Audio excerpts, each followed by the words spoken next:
Hello students, welcome to the chapter number 4, the judiciary system. Subject Political Science, Standard 8th. In this chapter we will learn about how judiciary works to give justice and thereby helps in removing injustice in the society and establishes a healthy society. Now along with legislature and executive, the judiciary too plays an important organ of the government. While the legislature makes the law and executive implements the law, judiciary gives justice on the basis of the law. Now, while laws are necessary in the society, people have different thoughts and opinion, perspective, belief, faith, and culture. The tolerance among people can help to avoid conflicts. But sometimes conflicts can arise when the differences of opinion of the people are too sharp.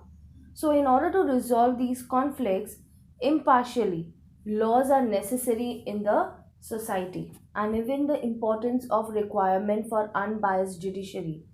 That is, conflict of interest may arise between individuals and the government. A decision or law made by the government may seem unfair to people, and they may approach the court for justice. The judge tries to implement the objectives of social justice and equality laid down in the Constitution. The judiciary, through its decision in certain cases or through active involvement, can support the government. The court can help to bring the weaker sections in the society, women, children, differently able, and transgender, into the mainstream of the society. And when the common man benefits from the value of freedom, equality, and justice, it leads to the widening and deepening of democracy. This is necessary for the strengthening of democracy. The rule of law is protected by judiciary. The law treats everyone equally, rich, poor, forward, backward, men or women. All are equal before law, and this is expressed clearly through judiciary decisions. Judiciary helps to protect the rights of people.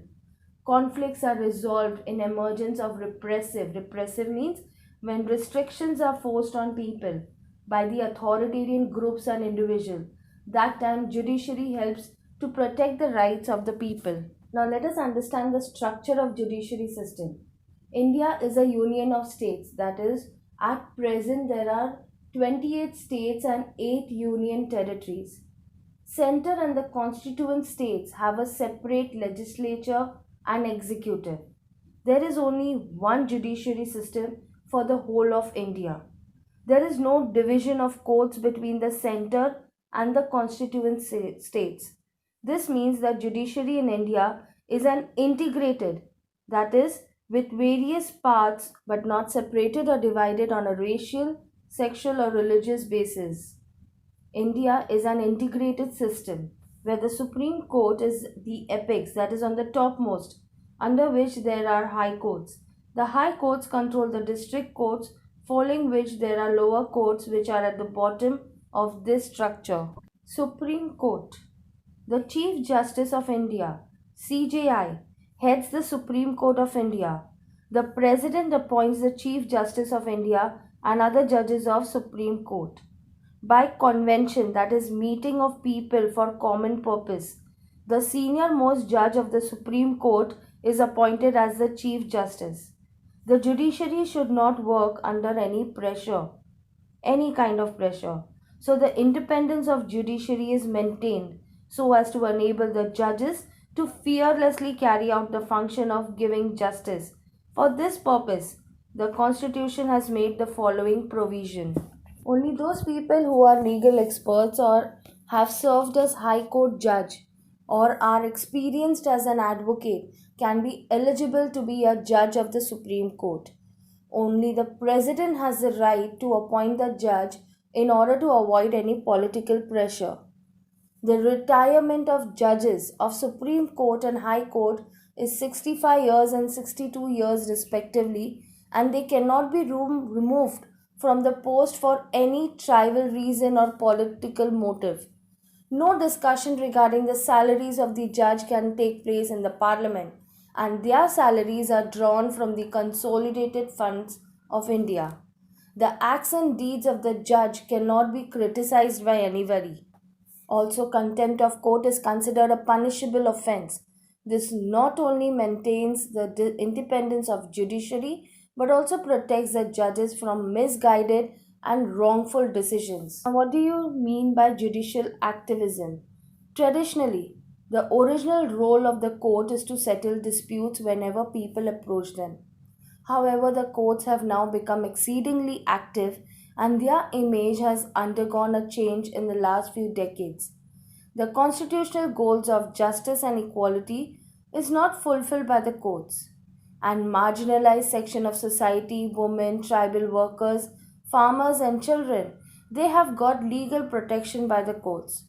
The role of public interest litigation. Litigation means process of taking legal actions cannot be ignored in such cases. So the functions of Supreme Court are: as a federal court, it has the responsibility to settle disputes between the center and the state on one side and the state on the other side. It may also give orders to relevant, that is, appropriate authorities for protection of the fundamental rights of citizen.